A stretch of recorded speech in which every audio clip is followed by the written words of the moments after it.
Hello दोस्तों, नमस्कार। Welcome back to Curious for the daily dose of football.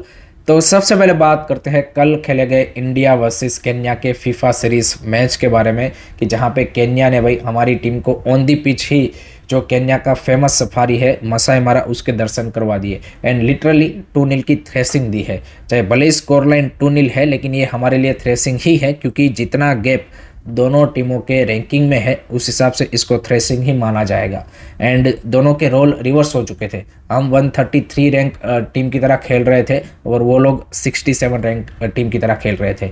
And again इस match ने prove किया है कि FIFA ranking is not the only criteria कि जहाँ जिससे आप टीम को जज करें। तो भाई जो अफ्रीकन, यूरोपियन या फिर इवन साउथ अमेरिकन कंट्रीज़ की जिनकी लोअर रैंकिंग होगी आपसे, लेकिन क्वालिटी में आपसे बेटर होंगे, वो अगेन इस चीज़ से प्रूव होता है। एंड सभी डिपार्टमेंट में उन्होंने हमको बीट किया है, technically, tactically, physically, even commitment and efforts wise भी भाई they were better than us. So that is the most disappointing part. कहीं से भी हमारी टीम लगा ही नहीं कि भाई वो यहाँ पे इस मैच को एक कम्पिटिटिव मैनर में खेलने के लिए उतरे हैं। एंड कोई प्लान भी नहीं दिख रहा था। तो कोच का भी यहाँ पे डेफिनेटली ये बड़ा फेलियर है, प्लेयरों का भी ये बड़ा फेलियर है। आप बोल सकते हो कि कुछ यहाँ पे नए प्लेयर्स थे, बट नए प्लेयर हो उसके बावजूद भी you can't play like this. यहाँ पे लग ही नहीं रहा था कि आप फुटबॉल खेल रहे हैं। सो that is the big question. And आपने अच्छा अपॉर्चुनिटी मिस कर दिया ऑस्ट्रेलिया जैसी टीम को फाइनल में फेस करने का। तो मालावी के सामने खेलेंगे हम, एंड मालावी भी शायद हमें इस तरीके की अगर हम परफॉर्मेंस देंगे तो बीट कर देंगे। एंड केन्या की आप नंबर 9 देखिए भाई, क्या स्ट्रॉन्ग भाई वो बंदी थी। वो भाई हमारे इंडियन मैन स्ट्राइकर से भी ज़्यादा फिजिकल दिख रही थी। So Kenya was superior in all departments. And हम भाई यहाँ पे बिल्कुल ताश के पत्तों की तरह इस मैच में गिर गए। एंड लगा ही नहीं कि भाई ये इंडियन टीम खेल रही है। आपको कैसा लगा मैच, आपकी क्या ओपिनियन है, कमेंट सेक्शन में ज़रूर बताइएगा। नेक्स्ट उसके बाद बात करते हैं कल खेले गए इंडिया अंडर 17 वुमेन्स टीम के फ्रेंडली मैच के बारे में, कि जहाँ पे रशिया की टीम ने भाई 4-0 से हमें थ्रेश कर दिया है। एंड वहाँ पे भी फर्स्ट हाफ में लगा कि हमारी टीम थोड़ा सा फाइट देने की कोशिश कर रही है, लेकिन सेकंड हाफ में इवेंचुअली रशिया ने अपनी क्वालिटी दिखा दी। एंड इट वाज एक्सपेक्टेड, ये कोई नई चीज़ नहीं थी, क्योंकि जब दोनों टीमों की क्वालिटी में यहाँ पे गल्फ ऑफ डिफरेंस हो तो ये चीज़ होती है। आपके प्लेयर भाई फिर जो बेसिक चीज़ है वो भी एग्जीक्यूट नहीं कर पाते on the pitch, and individual errors या फिर यहाँ पे वो सारी चीज़ें आपको देखने को मिली। But I think it will be a good learning lesson for our girls, क्योंकि आप जब इस तरीके के हायर क्वालिटी ऑफ ओपोनेंट से खेलते हो तो आपको आइडिया लगता है कि भाई कौन कौन से एरिया है कि जहाँ पे हमें इंप्रूव करना चाहिए। एंड 2 और मैचेस है रशिया के सामने, तो लेट होप सो कि हमारी टीम उसमें बेटर करे। And then under 17 Asian cup में जब आप टफर ओपोनेंट को फेस करें, तो ये जो 3 मैचेस आपने खेले हैं उससे कुछ चीज़ें आप वहाँ पर बेटर तरीके से अप्लाई करें, वही उम्मीद है। बाकी तो जैसा चल रहा है वैसा चलेगा। आपका क्या मानना है कमेंट सेक्शन में ज़रूर बताइए।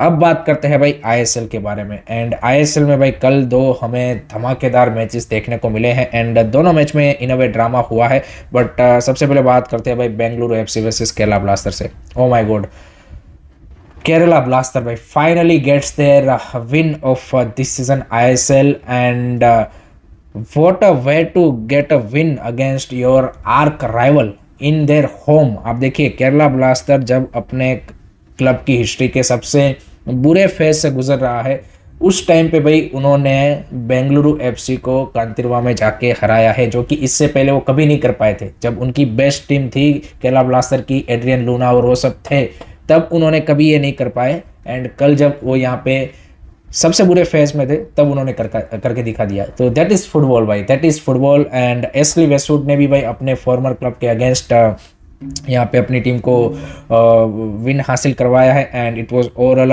एंटरटेनिंग मैच, मज़ा आया मैच देख के। फर्स्ट हाफ में भी हमें lot of you can say की एक्शन देखने को मिला, कि जहाँ पे पहला जो ओन गोल आता है एनडीए का, एंड देन उसके बाद वो जो ब्रायन सांचेस वाला रेड कार्ड इंसिडेंट होता है, एंड देन यहाँ पे सेकंड हाफ में जिस तरीके से केरला ब्लास्टर कमबैक करती है with that 2 goal from Victor Bertomeu and the debutant Francho. Oh my god, मज़ा आ गया भाई। एंड जो यहाँ पे पहला गोल आया विक्टर बार्तेमेउ वाला, उसमें भाई राहुल बेके क्लियरली उसका मिस्टेक। एंड दूसरा जो गोल आया उसमें आप बोलेंगे कि भाई गुरप्रीत सिंह संधू का जो लोअर हाफ ऑफ शॉट्स है उसमें वो वीक है। उसका एक अगर आप गोलकीपिंग का एक वीक पॉइंट देखें तो वो वही है कि जब लोअर शॉट्स आते हैं तो वो उतना कंफर्टेबली उनको सेव नहीं कर पाते, एंड ये हमने मल्टीपल टाइम्स देखा है। सो वही देखने को मिला, and this is a crucial 3 point for Kerala blaster in terms of the relegation battle also, because now they have a 4 point, and Mohammedan SC से एक क्रुशियल एज उन्होंने ले लिया है। सो आई थिंक थोड़ा सा रिलीफ यहाँ पे केरला ब्लास्टर मैनेजमेंट को मिला होगा, and let's see Kerala blaster के फैंस अब आगे किस तरीके से रिएक्ट करते हैं। ऑन दी अदर साइड भाई बीएफसी के लिए फालतू में उन्होंने चीज़ों को चेंज करने की कोशिश की जब आपका रणवीर सिंह के अंडर बेटर टीम कर रही थी, तो आई थिंक कोच चेंज करने का कोई सेंस नहीं बनता था। तो पेपर मुनोज का भी ये पहला मैच था, लेट्स सी सेकंड इसके बाद जो मैच है उसमें क्या रिकवरी वो करवा पाएंगे, क्योंकि आप भाई टाइटल रेस में थे एंड ये लॉस के साथ आप इन अ वे टाइटल रेस में कहीं ना कहीं पिछड़ चुके हो। सो यहाँ पे बीएफसी के ओनर ने जो है डिसीजन लिया कि भाई कोच चेंज करना है मिड सीजन, डिस्पाइट आपकी चीज़ें सही चल रही थी, वो यहाँ पे कहीं ना कहीं अभी तो एट द मोमेंट ये फर्स्ट मैच में तो बैकफायर किया है। लेट्स सी आगे किस तरीके से रिजल्ट हमें देखने को मिलते हैं। आपको कैसा लगा मैच कमेंट सेक्शन में ज़रूर बताइए। दूसरा जो मैच था East Bengal versus Chennai FC, वहाँ पे ईस्ट बंगाल ने 3-1 से चेन्नई एफसी को हरा जरूर दिया है, एंड क्रूशियल 3 पॉइंट ले लिए हैं in terms of the title race point of view, and again वो टाइटल रेस के डिस्कशन में आ चुके हैं with the 14 points in 7 matches, third position पे अभी वो है। तो definitely they have also now chance to go for the title. So यहाँ पे ऑस्कार ब्रूसोन की टीम ने उस तरीके से वापसी की है, बट जो ड्रामा हुआ वो हुआ फर्स्ट गोल के दौरान, कि जो पहला गोल आया एडमंड का, उसमें आप देखेंगे कि यहाँ पे चेन्नई एफसी का एक प्लेयर पिच के ऊपर इंजर्ड था, एंड चेन्नई एफसी का जो बैकलाइन के प्लेयर्स है वो सारे रेफरी को फाउल के लिए या फिर गेम को स्टॉप करने के लिए रिक्वेस्ट कर रहे थे, बट रेफरी ने गेम कंटिन्यू रखा, एंड उसी दौरान भाई वो एडमंड ने यहाँ पे उसका फ़ायदा उठाते हुए रन बनाया, एंड इजीली उसके लिए भाई 1 वर्सेस 1 सिचुएशन में वो गोल आया। तो आफ्टर द मैच जो चेन्नई एफसी के कोच क्लिफर्ड मिरांडा वो इस इंसिडेंट से काफ़ी नाखुश दिखे, एंड उन्होंने यहाँ पे ईस्ट बंगाल के ऊपर ये भी बोला कि भाई it was unethical thing, no doubt as per the rule आप उसको यहाँ पे वैलिड जरूर काउंट कीजिए, बट इट वाज अनएथिकल, आपको भाई गेम को रोक देना चाहिए था अगर कोई सामने वाली टीम का प्लेयर इंजर्ड होता है तो, और ये जनरली होता है। एंड दूसरा उन्होंने यहाँ पे जो एलिगेशन है वो ये भी लगाया है कि भाई आपके पास इतनी क्वालिटी टीम एंड इस तरीके के यहाँ पे इतने ज़्यादा पैसा खर्च करके अगर आपकी टीम बनाई है तो इस तरीके के गोल आप स्कोर करके भाई क्या मिलेगा आपको। तो ये उनका एक फ्रस्ट्रेशन ज़रूर दिखा वहाँ पे, एंड ईस्ट बंगाल ने उसके बाद यहाँ पे भाई जिस तरीके से जो 2 गोल और मारे वो भी काफ़ी बढ़िया थे। इवन इरफान एडवर्ड का भी जो गोल था भाई वो भी भाई काफ़ी बढ़िया गोल था, जिस तरीके से उसने चिप किया that was brilliant to see. So 3-1 victory and East Bengal back in the title race discussion. आपको कैसा लगा मैच कमेंट सेक्शन में ज़रूर बताइए। आज के मैचेस की बात करें तो आज भी क्रुशियल मैचेस है जिसमें इंटरकाशी वर्सेस मोहम्मदान का भाई यहाँ पे मोहम्मदान के लिए भी अब इम्पोर्टेंट है to get some point, otherwise Kerala blaster will go away and eventually Mohammedan will relegate.